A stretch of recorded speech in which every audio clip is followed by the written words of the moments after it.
Udhna railway સ્ટેશનનો। આ લોકો ગુજરાતીઓ નથી, પરપ્રાંતીય લોકો છે અને તેમના રાજ્યમાં જ્યાં ચૂંટણી ચાલી રહી છે ત્યાં મતદાન કરવા જઈ રહ્યા છે। કેવું મસ્ત રીતે સરસ મજાથી તેમનું લીલી ઝંડી ફરકાવીને મોકલવામાં આવી રહ્યા છે, સ્પેશિયલ ટ્રેન મૂકવામાં આવી છે અને કેવી સરસ એવી સુવિધા છે, હે ને। હવે આ બીજો વિડીયો જુઓ।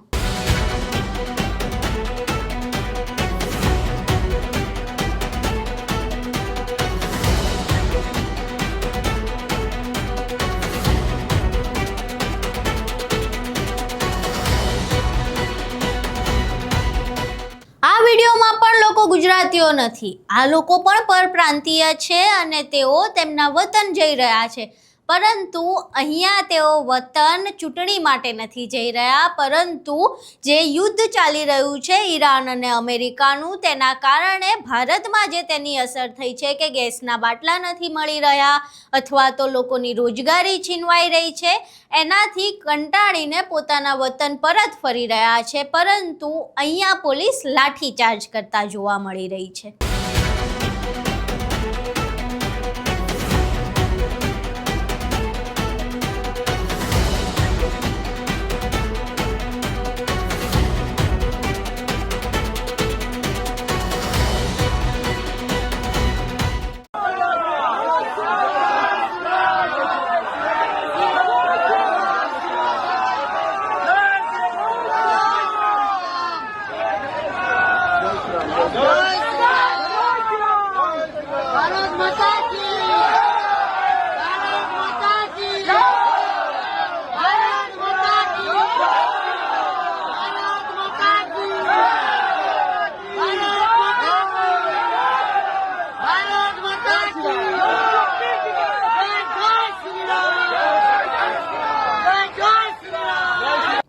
જોયું આ બંને વિડીયોમાં કેટલો ફરક છે? ફરક એટલો છે ચૂંટણીનો। એક ચૂંટણી છે એટલે મત આપવા માટે મોકલવામાં આવી રહ્યા છે ને બીજા ચૂંટણીમાં મત આપી દીધા છે અને તેનું ખામિયાજો ભોગવી રહ્યા છે એવું કહી શકાય, કારણ કે બંનેમાં ખૂબ જ ભેદભાવ છે। એક બાજુ જ્યારે સરકારને પોતે વોટ લેવાના હોય, મત લેવાના હોય, ત્યારે આવી રીતે સ્પેશિયલ ટ્રેનની રાતોરાત વ્યવસ્થા થઈ જાય, તેમને ખૂબ જ માન સન્માનભેર તેમના વતન મોકલવામાં આવે, ફૂલડા પધરાવવામાં આવે, પરંતુ જ્યારે એ જ લોકો તમારા તંત્રની અને તમારી વ્યવસ્થાના ભોગ બને અને કંટાળીને પોતાના વતન જાય, ત્યારે એમને તમારા જ તંત્રના, આ પોલીસ તંત્રના દંડા ખાવાના। શા માટે? કારણ કે તમને ખાલી મતની પડી છે।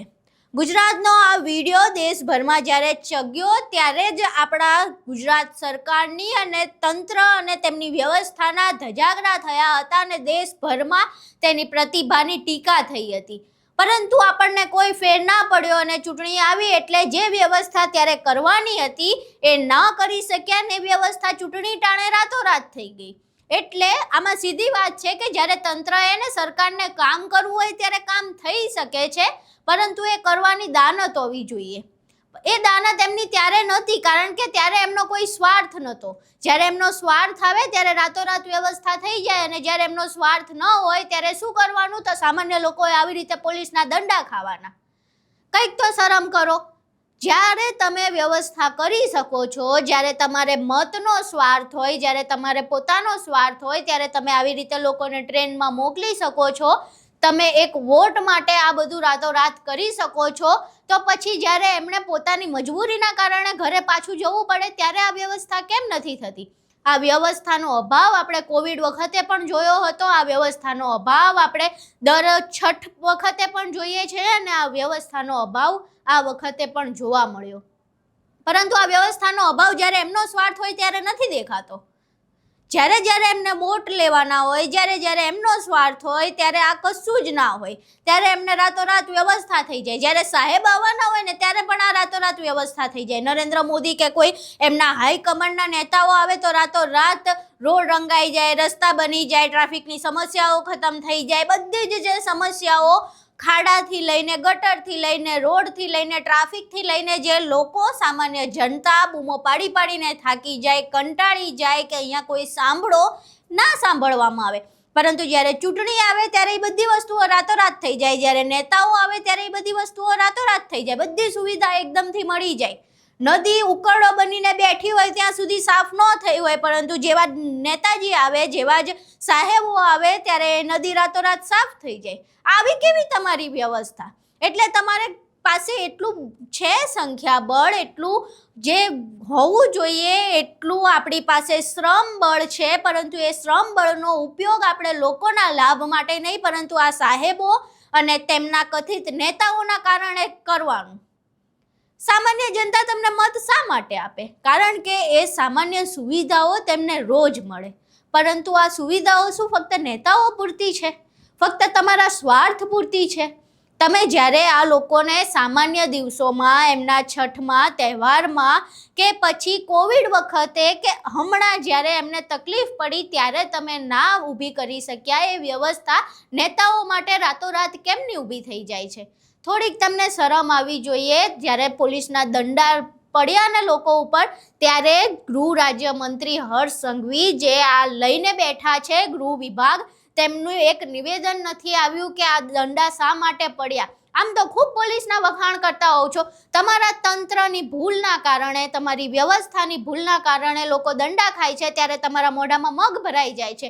મુખ્યમંત્રી આમ તો બહુ ગુજરાત મોડલની વાતો કરે, નેશનલ લેવલ સુધી ગુજરાત મોડલની વાતો કરે, પરંતુ દર વખતે ગુજરાત મોડલમાંથી આવા દ્રશ્યો સામે આવે છે જ્યારે પણ કોઈ આવી પરિસ્થિતિ ઊભી થાય. આવી રીતે આપણે ગુજરાત મોડલને નેશનલ સુધી લઈ જવાનું છે. એટલે ટૂંકમાં આખી જ વસ્તુ, જે બંને વિડીયો અમે તમને બતાવ્યા, વિડીયો પરથી સાર એટલો જ છે કે જ્યારે ચૂંટણી આવશે ને જ્યારે તમારા થકી એમનો સ્વાર્થ હશે ત્યારે રાતોરાત કામ થશે. જ્યારે નેતાઓ આવશે, સાહેબો આવશે ત્યારે રાતોરાત બધા કામ થશે. અને એ કશું જ નહીં હોય ત્યારે જેમ કોવિડમાં દંડા પડ્યા, જેમ હમણાં દંડા પડ્યા, તેમ સામાન્ય જનતાએ ફક્ત દંડા જ ખાવાના છે. આખો વિડીયો તમે જોયો, અમે જે કહ્યું એ પણ તમે સાંભળ્યું. ચૂંટણી માથે છે, ગણતરીના દિવસોમાં મતદાન છે, સ્થાનિક સ્વરાજની ચૂંટણીનું, અન્ય રાજ્યોમાં પણ વિધાનસભાની ચૂંટણીનું મતદાન છે. ટૂંક સમયમાં 2027માં ગુજરાતમાં પણ વિધાનસભાની ચૂંટણી આવવાની છે, ત્યારે પણ મતદાન હશે. એટલે સમજી વિચારીને મત આપો, કારણ કે જે વસ્તુ, જે સુવિધા નેતાઓ સાહેબો માટે રાતોરાત થઈ શકે છે, એ દરરોજ તમારા માટે ન થઈ શકતી હોય અને તમારે પોલીસના દંડા ખાવા પડતા હોય, તો એ હવે તમારે સમજવાનું છે કે તમારે તમારો મત ક્યાં નાખવાનો છે. આખો વિડીયો જોયા બાદ તમે શું સમજ્યા અને તમારું શું માનવું છે, તમારા મંતવ્યો અમને કોમેન્ટ બોક્સમાં જરૂર જણાવજો. વિડીયો પસંદ આવ્યો હોય તો વિડીયોને લાઇક કરજો, શેર કરજો અને અમારી ચેનલને સબસ્ક્રાઇબ કરવાનું ભૂલશો નહીં. નમસ્કાર.